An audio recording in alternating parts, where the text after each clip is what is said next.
Hello seven standard. आज हम इस वीडियो में आप लोगों के साथ English grammar chapter 20 direct and indirect speech को लेके डिस्कस करेंगे। डायरेक्ट स्पीच जहाँ पे स्पीकर कोई भी सेंटेंस डायरेक्टली डिलीवर करते हैं और इनडायरेक्ट स्पीच उसी बात को ही जब घुमा के पेश किया जाता है तब उसे कहा जाता है इनडायरेक्ट स्पीच। जैसे कि पहला एग्जाम्पल है, देखिए रितु से, तो ये डायरेक्ट आपका स्पीच हो गया क्योंकि रितु खुद कह रही है the Taj Mahal was built on the bank of river, Yamuna के किनारे बना था बहुत समय पहले, लेकिन अभी भी वो अट्रैक्ट होता है मेनी टूरिस्ट के द्वारा। तो डायरेक्ट सेंटेंस में ऑथर या स्पीकर जो भी कहते हैं उनके कहने के बाद कोमा लगता है, फिर उसके बाद पूरे सेंटेंस को जो है इन्वर्टेड कोमा के अंदर रखा जाता है। और नेक्स्ट सेंटेंस देखिए, रोमा सेड, रोमा ने कहा था that she had to reach home, वो जितना एज सुन एज पॉसिबल, जितना जल्दी हो सकेगा घर पहुंचेगा, because her mother was not well. तो यहाँ पे सेंटेंस रोमा डायरेक्ट नहीं कह रहे, रोमा के द्वारा इस सेंटेंस को कहा जा रहा है। तो it is a indirect speech. Indirect speech में किसी भी किस्म का कोमा और इन्वर्टेड कोमा के इस्तेमाल नहीं होता है। नीचे देखिए एक आपके पास डिफरेंसेस है, जैसे मैंने अभी आप लोगों को बोला है डायरेक्ट स्पीच इन्वर्टेड कोमा के अंदर होता है, इनडायरेक्ट स्पीच में कोई इन्वर्टेड कोमा इस्तेमाल नहीं होता है। अच्छा, डायरेक्ट स्पीच में जो रिपोर्टिंग वर्ब होता है उसके बाद कोमा लगाया जाता है और इनडायरेक्ट स्पीच में रिपोर्टिंग वर्ब के बाद किसी भी किस्म का कोमा नहीं लगता है। यहाँ पे रिपोर्टिंग वर्ब और रिपोर्टिंग स्पीच इन दोनों को जोड़ने के लिए दैट कंजंक्शन का इस्तेमाल होते हैं। और कोई भी पंक्चुएशन किस्म के जो मार्क्स होता है, एक्सक्लेमेटरी साइन, फिर आपका जो है इंट्रोगेटिव साइन जो होते हैं, क्वेश्चन मार्क होते हैं, वो सब यहाँ पे फॉलो होते हैं। और इनडायरेक्ट स्पीच में केवल फुल स्टॉप और कोमा के अलावा किसी भी किस्म की एक्सक्लेमेटरी साइन का यूजेस नहीं होता है। अब हम देखेंगे नेक्स्ट पेज में। नेक्स्ट पेज में देखिए यहाँ पे सेंटेंसेस हैं, आपको सेंटेंस के according comma, inverted comma, full stop और एक्सक्लेमेटरी साइन का यूज़ करना है। तो कोई भी सेंटेंस को जब हम डायरेक्ट से इनडायरेक्ट में लेके जाएंगे या इनडायरेक्ट से डायरेक्ट में लेके जाएंगे तो सबसे पहले हमें टेंसेस को किस तरह से चेंज करेंगे इस रूल्स के बारे में हमारे पास नॉलेज होना सबसे ज़रूरी होता है। अगर डायरेक्ट स्पीच में रिपोर्टिंग वर्ब प्रेजेंट टेंस में या फ्यूचर टेंस में होता है तो इनडायरेक्ट स्पीच में जो रिपोर्टेड स्पीच होगा वो सेम वही आपका प्रेजेंट और फ्यूचर के फॉर्म को ही कंप्लीट करेगा। जैसे आई एम ईटिंग प्रोडिज, देखो यहाँ पे द गर्ल सेल्स that she is eating porridge, same है। अगर आपका इंट्रोडक्शनरी और रिपोर्टिंग वर्ब पास्ट टेंस में होता है तो आपका जो रिपोर्टेड स्पीच होगा वो पास्ट टेंस में ही रहेगा। जैसे Rohan said I have to go, Rohan said that he had to go. अच्छा, अगर सिंपल प्रेजेंट टेंस में होता है change into the simple past tense में होगा। जैसे Rihanna said I want to go shopping, Rihanna said that she wanted to go shopping. अगर का डायरेक्ट सेंटेंस प्रेजेंट कंटिन्यूअस में होता है तो इनडायरेक्ट सेंटेंस पास्ट कंटिन्यूअस में चेंज होंगे। अगर direct sentence present perfect tense में होता है यानी कि हैज़ और हैव का इस्तेमाल होता है तो वो चेंज होकर पास्ट परफेक्ट में जाएगा यानी कि हैड और वर्ब का थर्ड फॉर्म। अगर रिपोर्टिंग वर्ब जो है सिंपल पास्ट टेंस में होगा तो उसको अगर हम चेंज करेंगे इनडायरेक्ट में तो सिंपल पास्ट परफेक्ट का इस्तेमाल होगा यानी कि हैड और वर्ब का थर्ड फॉर्म।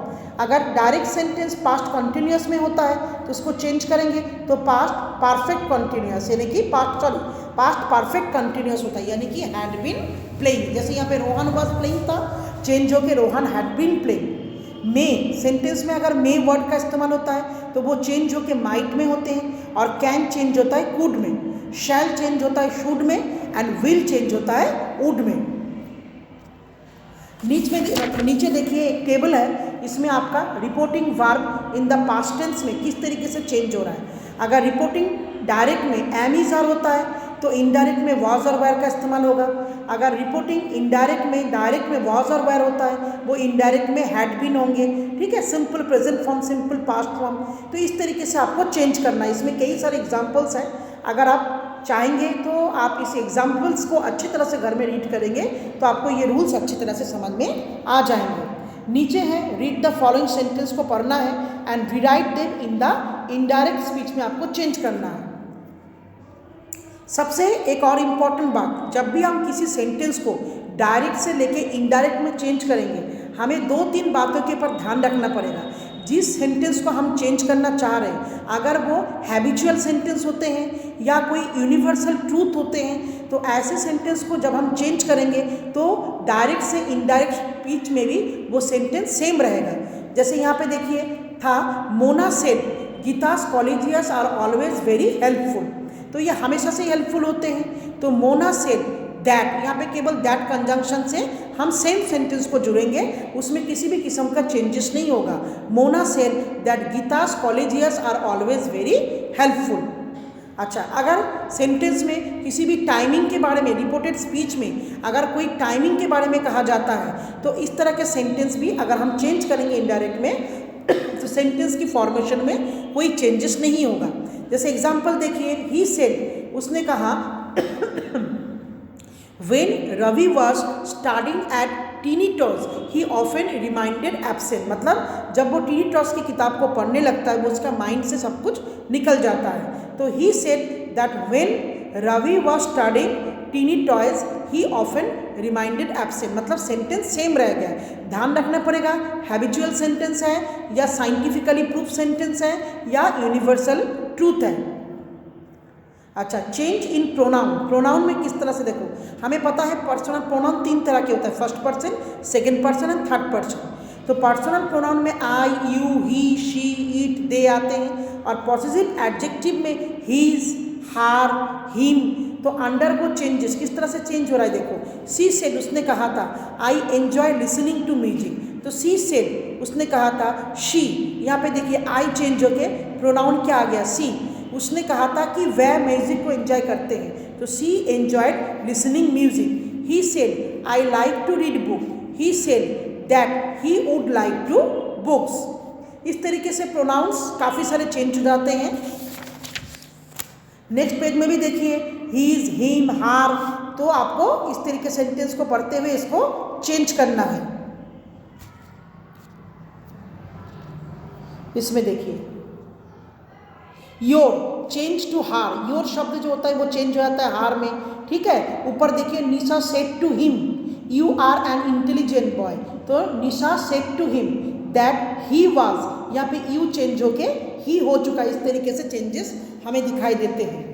अब हम नीचे आएंगे, यहाँ पे देखिए केवल प्रोनाउन नहीं, अगर सेंटेंस में किसी वर्ड से किसी प्लेस या टाइमिंग या पोजीशंस के बारे में इंडिकेट होता है, वो वर्ड भी चेंज होता है। जैसे सोहन सेड, सोहन ने कहा था I went there last week, मैं पिछले हफ्ते वहाँ पे गया था। ऐसे सेंटेंस को अगर हम इनडायरेक्ट में लेके आएंगे तो लास्ट वीक को चेंज करके लिखेंगे the previous week. Next page में देखिए, आपके पास एक चार्ट बना हुआ है, प्रोनाउन वाला एक चार्ट और एक जो टाइमिंग, प्लेस, सम पोजिशंस के अकॉर्डिंग जो चार्ट बना हुआ है, इसको आप कॉपी करके चार्ट पेपर पे बना के अपने स्टडी टेबल में चिपका के रेगुलर उसको देखते रहिए कि किस तरीके से टुमारो है तो इनडायरेक्ट स्पीच में हम लोग इसको द नेक्स्ट डे लिखेंगे, टू नाइट को दैट नाइट लिखेंगे, दिस का दैट होता है, दिस का दोज होता है। इस तरीके से चेंजेस होते हैं। अब हम नीचे देखेंगे changing different types of sentence into indirect speech में किस तरह का से चेंजेस हो रहा है। देखो we usually change the reporting verb. Reporting verb जो होता है उसमें सेड रहता है, लेकिन रिपोर्टेड स्पीच में हम सेड के जगह पे टोल्ड का इस्तेमाल तब करेंगे जब सेड के बाद कोई ऑब्जेक्ट होता है। जैसे मीरा सेड टू राम, तो ऐसे सेंटेंस को अगर हम चेंज करेंगे तो मीरा टोल्ड राम, क्योंकि मीरा सेड के बाद एक ऑब्जेक्ट है राम, लेकिन बहुत से जगह में ये लिखा रहता है शी सेड कोमा। तो ऐसे सिचुएशंस में सेड सेम रह जाएंगे, उसकी जगह में हम टोल्ड का इस्तेमाल नहीं करेंगे। इसके अलावा जैसे भी मैंने बोला था आपको प्रोनाउंस के अकॉर्डिंग चेंजेस वो बहुत ज़रूरी होता है। Told him, her that, said that, इस तरीके से। Here are some words used as, here are some words which may be used as reporting verb instead of said. The form of this reporting verb change according to the tenses. मतलब दो चीज़ों के बारे में आपको 3 चीज़ें बहुत important है, टेंस का चेंजेस होना, प्रोनाउन का चेंजेस होना, और जो वर्ड किसी टाइमिंग किसी प्लेस के बारे में कह रहा है उन वर्डों का चेंज होना बहुत ही ज़रूरी है। ये 3 इंपॉर्टेंट चीज़ अगर आप दिमाग में रखोगे तो आपको स्पीच चेंज करने में कोई भी दिक्कत परेशानी नहीं होगा। अब हम देखेंगे conversion of statement into direct speech में। देखो व्हेन चेंजिंग, ये रूल्स है, व्हेन चेंजिंग फ्रॉम इनडायरेक्ट से आप जब हम डायरेक्ट स्पीच में लेके जाते हैं तो से का इस्तेमाल करते हैं सेट के जगह में रिपोर्टिंग वर्ब में। If the reporting verb past tense में होता है तो हम उसको इनडायरेक्ट स्पीच में जो भी नेसेसरी चेंजेस है उसको प्रेजेंट टेंस में लेके आएंगे। मेक नेसेसरी चेंजेस होता है प्रोनाउन में चेंज करना, और नेक्स्ट होता है एक्सप्रेशन या टाइम के लिए जो वर्ड हमने इस्तेमाल किया था उसको चेंज करना, और इन्वर्टेड कोमा के इस्तेमाल करना भी बहुत ज़रूरी होता है। ये रूल्स होता है जब हम इनडायरेक्ट सेंटेंस को यानी कि इनडायरेक्ट स्पीच को डायरेक्ट स्पीच में लेके आते हैं। नेक्स्ट पेज में देखिए conversion of commas and request into indirect speech. Conversation में अगर आपको लग रहा है सेंटेंस में अगर हम कुछ रिक्वेस्ट कर रहे हैं या किसी को ऑर्डर कर रहे हैं, किसी को एडवाइस दे रहे हैं, तो इस तरह के सेंटेंस में कैसे चेंजेस होंगे देखिए। ही सेड उसने कहा ओपन द विंडो, यह समझ में आ रहा है आपको, ये ऑर्डर वाला सेंटेंस है। तो ही ऑर्डर उसने ऑर्डर दिया था टू ओपन द विंडो। तो इस तरह के जो भी इम्पेरेटिव सेंटेंस होते हैं ना उनमें रिपोर्टिंग वर्ब और रिपोर्टिंग स्पीच को जोड़ने के लिए देखो कोई भी कंजंक्शन का इस्तेमाल नहीं होता है, केवल टू कंजंक्शन इस्तेमाल होता है। तो ही सेड ही ऑर्डर्ड दिया था किस लिए, to open the window. Next sentence देखिए the old lady said to the child को बोला था be careful at the sea beach. तो ओल्ड लेडी क्या किया था, वार्न चेतावनी दिया था किसको, टू द चाइल्ड को। बी के आगे पहले जोड़ने के लिए हमने कंजंक्शन टू लगाया, to be careful at the sea beach. The teacher said sit quietly, the teacher ordered the student to sit quietly. इस तरह के चेंजेस हमें इस तरह से चेंजेस करने पड़ेंगे सेंटेंसों को। नीचे देखिए व्हेन सेंटेंस, अगर सेंटेंस के द्वारा अगर हम एडवाइस देते हैं और किसी को उपदेश दे रहे हैं तो उस जगह में हम लोग advice, suggest, warn and forbid जैसे वर्डों का इस्तेमाल करेंगे। और ऐसे सेंटेंसों को जोड़ने के लिए दैट कंजंक्शन का इस्तेमाल होता है। यहाँ पर अब भी कंजंक्शन की हमें ज़रूरत नहीं पड़ेगी। नेक्स्ट सेंटेंस में व्हेन नेगेटिव कमांड, जब सेंटेंस से नेगेटिव कमांड जा रहा है, जैसे the policeman said to the thief, चोर को क्या कह रहा था, don't try to run away, भागने की कोशिश मत करना। तो ऐसे सेंटेंस को जोड़ने के लिए वार्न कर रहे थे तो वार्न द थीफ को क्या वार्न किया, नॉट टू ट्राई रन। यहाँ पे नॉट को हमें नेगेटिव वर्ड को हमें आगे लिखना है। जैसे the lawyer said, the lawyer warn not to attempt to mislead the court. नीचे देखिए सेंटेंसेस विद ए नाउन और pronoun used to name the person addressed are change to indirect speech में देखिए he said the tie your shoelace, मतलब shoelaces Rina, तो he आप रीना से to tie the her shoelaces. नीचे भी इस तरीके से कन्वर्सेशन है, command, request, suggestion into direct speech में किस तरीके से चेंज हो रहा है। तो यहाँ पे काफ़ी सारे एक्टिविटीज़ वर्क है बेटा, तो जो जो इम्पोर्टेंट है वही एक्टिविटी को सॉल्व करके मैं आप लोगों के व्हाट्सएप ग्रुप में सेंड करूँगी।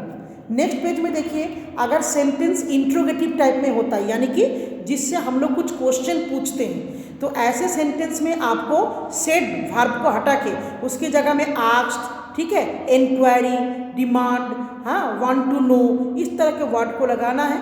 और बाकी सेंटेंस का चेंजेस होगा आपका अकॉर्डिंग टू मतलब टेंस के अकॉर्डिंग। जैसे देखिए I said to my sister, मैंने अपने सिस्टर से बोला था, वेयर इज़ माई पार्ट्स। तो इसी सेंटेंस को जब हम इनडायरेक्ट में लिखेंगे, आई आस्क्ड माई सिस्टर, मैंने अपने सिस्टर से सवाल पूछा था। वेयर माई, यहाँ पे देखिए कोई भी कंजंक्शन अगर इंट्रोगेटिव वर्ड WH से शुरू होता है तो ऐसे दो पार्ट को जोड़ने के लिए हमें कोई कंजंक्शन का इस्तेमाल नहीं करना है। वेयर माई पार्ट्स वाज, यहाँ पे इज देखिए सिंपल प्रेजेंट टेंस में था, वो चेंज हो गया पास्ट टेंस में। अगर क्वेश्चन शुरू होता है डू, डज, डिड, तो इसको जोड़ने के लिए हम लोग इफ लगाएंगे और पास्ट परफेक्ट टेंस का इस्तेमाल करेंगे। जैसे she said did you break the vase, she asked, उसने मुझसे पूछा, if I had broken the vase, past perfect यानी कि हैड लगता है और वर्ब का थर्ड फॉर्म। अच्छा, वेदर का भी इस्तेमाल हो सकता है। अच्छा, अगर question sentence is, have, had, am, are इनसे शुरुआत होती है, are introduced in the reported indirect speech by words like whether और if and word like inquired, asked and so on, इस तरह से हमें सेंटेंसों को चेंज करना है। और मैंने अभी आपको बोला था अगर सेंटेंस का क्वेश्चन टाइप जो सेंटेंस है अगर वो किसी WH वर्ड से शुरू होता है तो WH वर्ड को हम चेंज नहीं करेंगे, बट सेंटेंस चेंज होगा अकॉर्डिंग टू टेंस। क्वेश्चन में अगर शैल होता है या विल होता है तो वो भी सेम रह जाता है, जैसे विल के जगह में वुड हो जाएगा, शैल के जगह में शुड हो जाएगा। जैसे देखिए Mitali said to him, Mitali ने उसको कहा था shall we get the oven repair, तो मिताली आस्क्ड हिम, उसने पूछा था इफ दे। इस तरह से शैल अगर विल रहता है तो दोनों पार्ट को जोड़ने के लिए हम इफ कंजंक्शन का या तो वेदर कंजंक्शन का यूज करते हैं।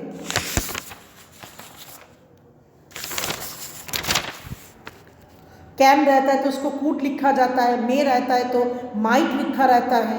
अच्छा, इन इंट्रोगेटिव क्वेश्चंस वर्ब अगर डू और डिड से शुरू होता है तो word why comes fast follow होता है by the subject and then the negative verb आते हैं। तो नीचे भी देखिए कन्वर्सेशंस ऑफ इंट्रोगेटिव सेंटेंस को जब हम इनडायरेक्ट से डायरेक्ट में लेके जाएंगे तो वही सेम रूल्स का ऑपोजिट हो जाएगा, यानी कि इन्वर्टेड कोमा लग जाएंगे, क्वेश्चंस मार्क लग जाएंगे और टेंस रूल्स के अकॉर्डिंग चेंज होंगे। अच्छा, जो भी सेंटेंस के अंदर रिपोर्टेड स्पीच अगर एक्सक्लेमेटरी सेंटेंसेस के होते हैं, ठीक है, एक्सक्लेम जैसे हुर्रा, आह, ब्रेवो, एलस, इस तरह के वर्ड को कहा जाता है एक्सक्लेमेटरी वर्ड। तो ऐसे सेंटेंस को अगर हम जोड़ते हैं जब, जैसे यहाँ पे एग्जाम्पल में द लीडर सेड, लीडर ने कहा था hurrah we have achieved our goal, हम अपना गोल जीत चुके हैं। तो the leader exclaimed with joy, यहाँ पे सेड को हटा के एक्सक्लेम्ड विथ जॉय, खुशी से ये कहा था। फिर दैट लगेंगे, दैट वी हैव, ये प्रेजेंट परफेक्ट है, चेंज हो जाएगा पास्ट परफेक्ट में, we that they had achieved our goal. The girl said exclaimed with sorrow, बहुत दुख से बोला, that they had missed the flight, वो अपना फ्लाइट को मिस कर चुके हैं। तो बच्चे इसके साथ जो है हमारा ये चैप्टर्स कंप्लीट हो रहा है, बट ध्यान रखेंगे जब भी किसी सेंटेंस को मतलब स्पीच को मुझे डायरेक्ट से इनडायरेक्ट में लेके जाना है तो सबसे पहला चेंजेस होगा अकॉर्डिंग टू टेंस, फिर हमें ध्यान रखना पड़ेगा प्रोनाउन के चेंजेस के बारे में, फिर हमें ध्यान रखना पड़ेगा कोई ऐसा वर्ड इस्तेमाल हुआ है जो पर्टिकुलर किसी टाइम और प्लेस को इंडिकेट कर रहा है, फिर उसको हमें चेंज करने पड़ेंगे। फिर हमें देखना पड़ेगा चौथा कोई एक्सक्लेमेटरी वर्ड है कि नहीं, फिर उसके अकॉर्डिंग हमें सेंटेंसेस को चेंज करने पड़ेगी। ये चार बातों का अगर आप अच्छे से ध्यान रखोगे तो कोई भी स्पीच को डायरेक्ट से इनडायरेक्ट में ले जाने के लिए और इनडायरेक्ट से डायरेक्ट में फॉलोअप होने के लिए कोई भी किस्म के प्रॉब्लम नहीं होंगे। Thank you students.